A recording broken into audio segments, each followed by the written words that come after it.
નમસ્કાર, જય શ્રી કૃષ્ણ. શ્રોતા મિત્રો, આપનું ફરી એકવાર સ્વાગત કરું છું. અગાઉ આપણે શ્રીમદ ભગવદ્ ગીતા અધ્યાય 1 સાંભળ્યો હતો. આજના આ વિડીયોમાં અધ્યાય 2 નું રસપાન કરીશું. પરંતુ એ પહેલા જો હજુ સુધી ચેનલને સબસ્ક્રાઇબ ન કરી હોય તો અત્યારે જ કરી લેજો. તો ચાલો હવે ધ્યાનથી સાંભળજો. શ્રીમદ ભગવદ્ ગીતા અધ્યાય 2 સાંખ્ય યોગ.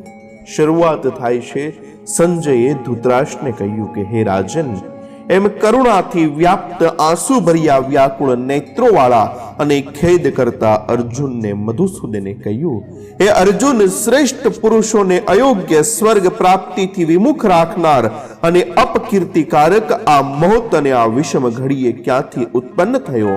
હે પાર્થ, તું કાયરતાને આધીન ન થા, તને આ શોભતું નથી. હે પરમ તેજસ્વી અર્જુન, હૃદયની આ તુચ્છ નિર્બળતા ત્યજી દઈ શુરવીર રણયોદ્ધાની જેમ તું યુદ્ધ માટે ઊભો થા. ત્યારે અર્જુન ભગવાન કૃષ્ણને કહે છે કે હે મધુસૂદન, પૂજનીય પિતામહ ભીષ્મ અને દ્રોણાચાર્ય, જેમને કડવા વેણ પણ ન કહેવાય, તો એમની સામે યુદ્ધમાં બાણો વડે હું કેમ લડું? આ મહાનુભાવ વડીલોને નહીં હણીને આ લોકમાં જો ભિક્ષા માંગી નિર્વાહ કરવો પડે તો પણ એ મારા માટે સારું છે. કેમ કે આ ગુરુજનોને મારીને તો મારે અહીં તેમના લોહીથી ખરડાયેલા અર્થ અને કામરૂપ ભોગો જ ભોગવવા પડે. વળી અમે એ પણ નથી જાણતા કે યુદ્ધ કરવું કે ન કરવું, એ બેમાંથી કયું અમારા માટે શ્રેષ્ઠ છે, અથવા અમે યુદ્ધ જીતીશું કે તેઓ અમને જીતશે તે પણ અમે જાણતા નથી. જેમને મારી અમે જીવવા પણ નથી ઈચ્છતા, તે ધૃતરાષ્ટ્રના સંબંધીઓ અમારી સામે યુદ્ધ માટે અત્યારે ઊભા છે. તેના પુત્રો અત્યારે યુદ્ધ માટે ઊભા છે. દિનતા રૂપ દોષ વડે નાશ પામેલા સ્વભાવ વાળો અને ધર્મમાં મૂળચિત વાળો હું આપને પૂછું છું, મારે માટે જે ચોક્કસ કલ્યાણકારક સાધન હોય એ મને કહો. હું આપનો શિષ્ય છું. આપ શરણે આવેલા મને ઉપદેશ આપો. કારણ કે પૃથ્વી પર શત્રુ વિનાનું અને ધન ધાન્ય સંપન્ન સમૃદ્ધિ વાળું રાજ્ય મેળવીને અથવા દેવતાઓનું આધિપત્ય પામીને પણ મારી ઇન્દ્રિયોને શોષી લેનારા મારા શોકને ટાળે તેવો ઉપાય હું જોતો નથી. સંજય ધૃતરાષ્ટ્રને કહે છે કે હે ધૃતરાષ્ટ્ર, ઇન્દ્રિયોના સ્વામી શ્રી કૃષ્ણની આ પ્રમાણે કહ્યા પછી અર્જુન હું યુદ્ધ નહીં કરું એમ બોલી ચૂપ થઈ ગયો.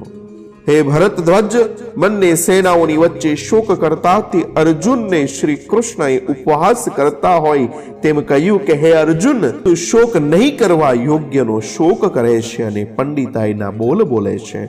પણ પંડિતો તો મરેલાનો કે જીવતાનો કદી શોક કરતા નથી. કોઈ કાળે હું ન હતો તેમજ તું ન હતો, કે આ રાજાઓ ન હતા એવું પણ નથી, અને હવે પછી આપણે બધા ન હોઈએ એમ પણ નથી. જેમ દેહધારી જીવાત્માને આ શરીરમાં બાળપણ, યૌવન અને વૃદ્ધાવસ્થાની પ્રાપ્તિ થાય છે, તેવી જ રીતે તેને બીજા દેહની પ્રાપ્તિ થાય છે. બુદ્ધિમાન આ ફેરફેરામાંથી મોહ પામતો નથી. હે કૌંતેય, ઇન્દ્રિયોના વિષયો સાથેના સંબંધો અનુકૂળતા પ્રતિકૂળતા વડે ઠંડી ગરમી સુખ અને દુઃખ દેનારા હોય છે. તે અસ્થિર અને અનિત્ય છે. તે આવે છે અને પાછા જાય છે. તેમને તું સહન કર. હે પુરુષમાં શ્રેષ્ઠ, સુખ અને દુઃખને સમાન માનનારા જે ધીરજવાળા પુરુષને આ વ્યાકુળ કરતા નથી અને તે જ અમરતા મેળવવાને સમર્થ થાય છે, તેને જ પરમાત્માની પ્રાપ્તિ થાય છે. અસતનું એટલે કે આ શરીરનું અસ્તિત્વ નથી અને સતનો એટલે કે આત્માનો નાશ નથી. તત્વદર્શીઓએ આ બંનેનો નિર્ણય જોયો છે, જેના વડે આ સઘળું જગત વ્યાપ્ત છે. તેને તું આત્મા જાણ. એ અવ્યયનો વિનાશ કરવા કોઈ સમર્થ નથી. નિત્ય રહેનારા અને મન ઇન્દ્રિયોની સમજમાં ન આવનારા એવા અગમ્ય, અવિનાશી, અપ્રમેય દેહધારીના આ શરીરો નાશવંત કહ્યા છે. માટે હે ભરતધ્વજ અર્જુન, તું યુદ્ધ કર. જે આ આત્માને મારનાર સમજે છે અથવા આને મરાયેલો માને છે, તેઓ બંને નથી સમજતા. કારણ કે આ આત્મા નથી કદી મરતો કે નથી કદી મારતો. આ આત્મા નથી કદી જન્મતો કે નથી કદી મરતો, તેમજ પૂર્વ કોઈ વખતે નહોતો અને ફરી ભાવિમાં નહીં હોય એમ પણ નથી. આ આત્મા અજન્મા, નિત્ય, શાશ્વત અને પુરાતન છે. તેથી શરીર મરવા છતાં પણ આત્મા કદી મરતો નથી. હે પૃથાપુત્ર, જે પુરુષ આને અવિનાશી, નિત્ય, અજન્મા અને અવિકારી જાણે છે, તે પુરુષ કોને કેવી રીતે મારી શકે તથા કોને કેવી રીતે મરાવી શકે છે? જે મનુષ્ય જૂના વસ્ત્ર ત્યજી નવા વસ્ત્ર ધારણ કરે છે, તેમ દેહધારી આત્મા જૂના શરીર ત્યજી બીજા નવા શરીરને પ્રાપ્ત કરે છે. આ આત્માને શસ્ત્રો છેદી નથી શકતા, અગ્નિ બાળી નથી શકતો, પાણી ભીંજવી નથી શકતું, પવન સૂકવી નથી શકતો. આ આત્માને છેદવો અશક્ય છે, બાળવો અશક્ય છે, ભીંજવવો અશક્ય છે અને સૂકવવો પણ અશક્ય છે. કેમ કે આ આત્મા નિત્ય, સર્વવ્યાપક, સ્થિર રહેનાર અને અચળ તથા સનાતન છે. આ આત્મા અવ્યક્ત, ઇન્દ્રિયોથી જાણવો અશક્ય, અચિંત્ય, મનથી ચિંતવવો અશક્ય છે અને અવિકારી કહેવાય છે. માટે એને એમ જાણીને તું શોક કરવાની યોગ્ય નથી, અથવા તું આત્માને સદા જન્મનારો અને વારંવાર મરનારો માને તો પણ એ મહાબાહો તું આનો શોક કરવાને યોગ્ય નથી. કારણ કે જન્મેલાનું મરણ નક્કી છે અને મરેલાનો જન્મ નક્કી છે. આ નિયમને કોઈ ટાળી ન શકે અને માટે વિષયમાં તું શોક કરવાને પણ યોગ્ય નથી.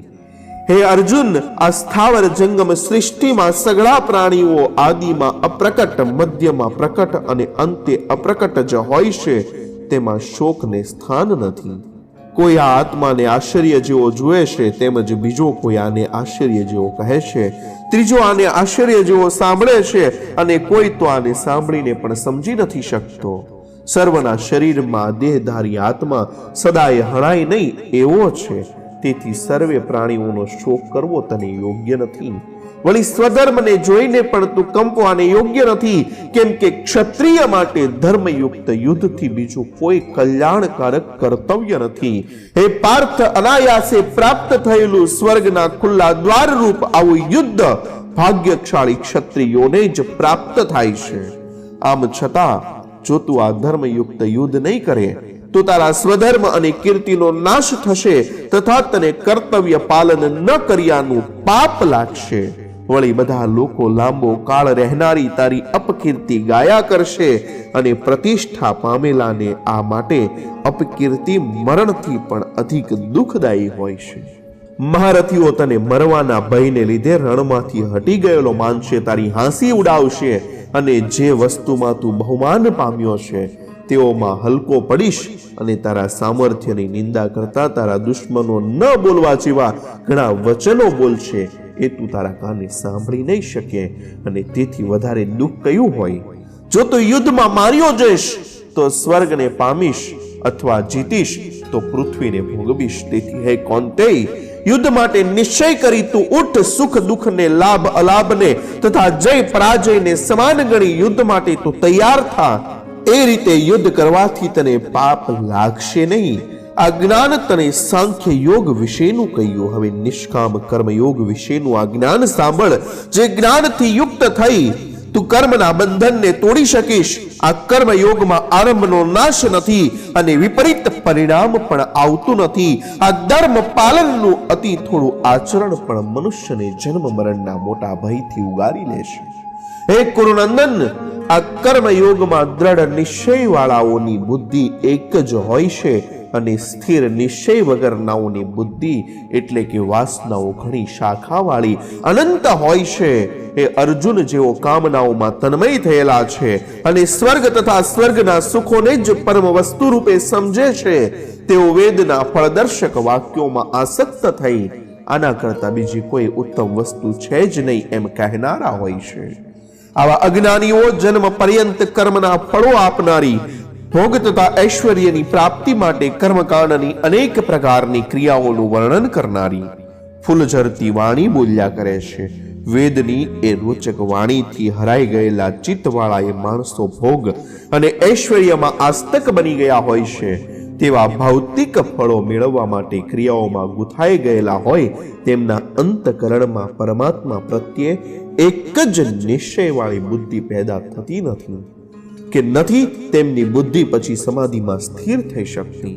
હે અર્જુન, વેદ સત્વ, રજસ અને તમસ આવા ત્રિગુણાત્મક વિષયો વાળા છે. તું ત્રણેય ગુણોથી અલિપ્ત થઈ જા, સુખ દુઃખના દ્વંદ્વોથી છૂટો પડ, નિત્ય સત્ય વસ્તુ વિશે સ્થિર રહે, કઈ વસ્તુ મેળવવાની કે સાચવવાની ભાંજગડમાંથી મુક્ત થઈ જા. નિત્ય ચિંતા વગરનો તથા આત્મપરાયણ બન, ફક્ત પરમાત્મા પ્રાપ્તિનું જ લક્ષ્ય રાખ. જે રીતે ચારે બાજુથી ભરેલો પરિપૂર્ણ મોટું જળાશય મળી જાય પછી માનવીને નાના જળાશયોનું મહત્વ નથી રહેતું, એ પ્રમાણે આત્મ સ્વરૂપને જાણનાર બ્રહ્મજ્ઞાનીના કર્મફળોનું વર્ણન કરનાર વેદો તો ચારે તરફથી ભરપૂર જળાશય પ્રાપ્ત થયા પછી ખાબોચ્યા જેટલા જ જરૂર ન રહે, તે પ્રમાણે આત્મ સ્વરૂપને જાણનારા બ્રહ્મજ્ઞાનીને કર્મોનું ફળ વર્ણન કરનાર વેદો તો ચારે તરફથી ભરપૂર જળાશય પ્રાપ્ત થયા પછી ખાબોચ્યા જેટલા જરૂર ન રહેશે. જે પુરુષ બ્રહ્મજ્ઞાન પ્રાપ્ત કરે છે તેને પછી વેદ શાસ્ત્રોની જરૂર નથી રહેતી. તેને ફક્ત કર્મ કરવાનો જ અધિકાર છે, ફળમાં નહીં. તું કર્મ ફળની ઈચ્છાવાળો ન થા, તેમજ કર્મ કરવામાં પણ આસક્ત ન બન. હે ધનંજય, તું યોગમાં રહી ફળ વિશેની આસક્તિ ત્યજીને સિદ્ધિ અસિદ્ધિમાં સમાન થઈ કર્મ કર. સમતા એ જ યોગમાં કહેવાય છે. હે ધનંજય, સકામ કર્મ બુદ્ધિ યોગથી ઘણું હલકું છે, માટે સમત્વ બુદ્ધિમાં તું શરણ લે. કેમ કે કર્મના ફળની લાલસા રાખનાર સકામ પુરુષો તો પામર અને દયાને પાત્ર છે. સમત્વ બુદ્ધિવાળો પુરુષ પુણ્ય અને પાપ બંનેને અહીં જ ત્યજી દેશે, અને એટલે જ યોગમાં તું જોડાઈ જા. કર્મોમાં કુશળતા એ જ યોગ છે. કેમ કે કર્મથી ઉત્પન્ન થતા ફળ ત્યજીને બુદ્ધિથી યુક્ત થયેલા જ્ઞાની લોકો જન્મરૂપ બંધનથી મુક્ત થઈ ઉપદ્રવ રહિત મોક્ષને પ્રાપ્ત કરે છે. જ્યારે તારી બુદ્ધિ મોહરૂપી કીચડને તરી જશે ત્યારે તું સાંભળેલા અને સાંભળવાના બાકી રહેલા કર્મ ફળો તરફ વૈરાગ્ય પામીશ.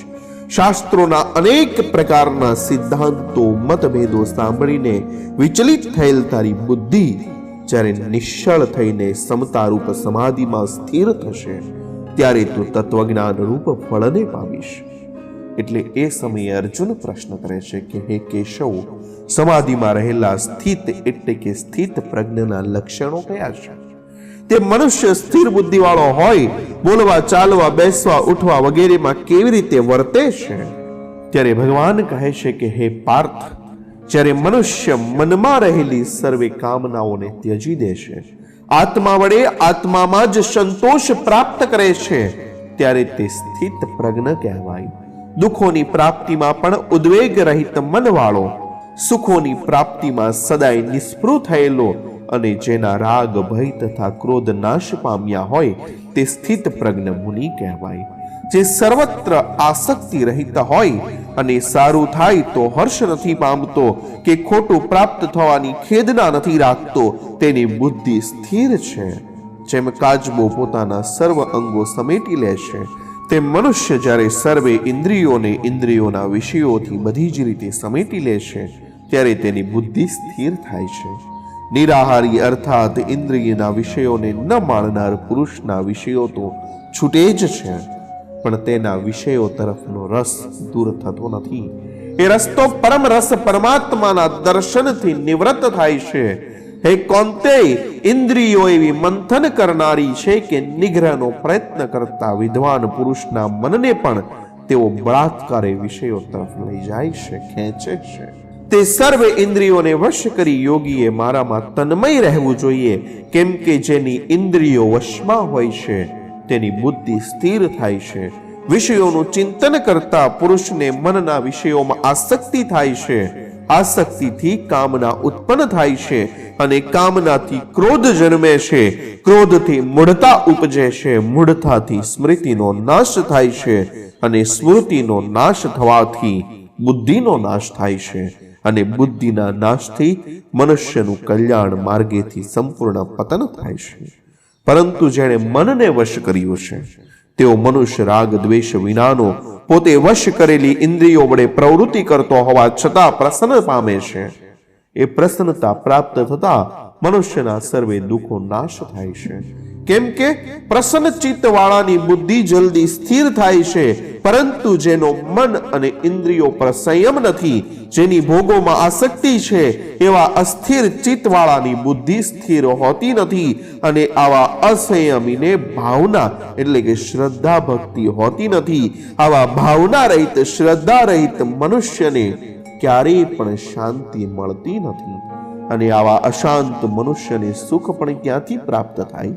કારણ કે ભટકતી ઇન્દ્રિયોમાંની જે ઇન્દ્રિયને મન અનુસરે છે તે ઇન્દ્રિય પુરુષની બુદ્ધિને જેમ વાયુ જળમાં નાવને ખેંચી જાય તેમ વિષયોમાં ખેંચી જાય છે.